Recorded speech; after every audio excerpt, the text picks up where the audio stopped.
নমস্কার বন্ধুরা। সূর্যর দাপট না থাকলেও দিনভর মেঘলা আকাশ আর ভ্যাপসা গরম। যদিও আজ থেকে বৃষ্টির সম্ভাবনা রয়েছে রাজ্যের অধিকাংশ জেলায়।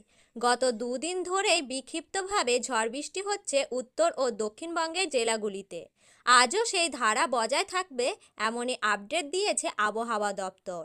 আজ রবিবার বৃষ্টির সম্ভাবনা রয়েছে কলকাতায়, হাওড়া, হুগলি, উত্তর ও দক্ষিণ চব্বিশ পরগনা, পূর্ব ও পশ্চিম মেদিনীপুর, ঝাড়গ্রাম, পুরুলিয়া, বাঁকুড়া, পূর্ব ও পশ্চিম বর্ধমান, বীরভূম, মুর্শিদাবাদ, নদিয়া এইসব জেলাগুলিতে বিক্ষিপ্তভাবে হালকা থেকে মাঝারি বৃষ্টিপাত হতে পারে।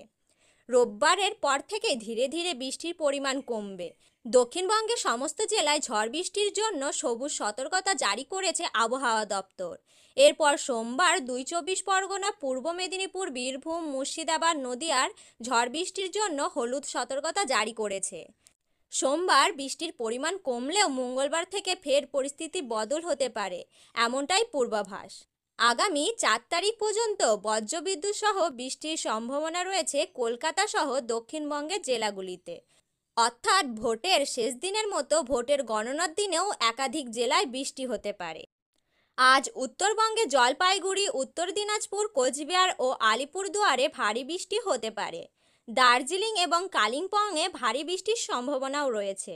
উত্তরবঙ্গে ইতিমধ্যেই প্রবেশ করেছে বর্ষা, যার জেরে টানা বৃষ্টির সম্ভাবনা রয়েছে উত্তরবঙ্গে। তো বন্ধুরা, এই ছিল আজকের গুরুত্বপূর্ণ আপডেট।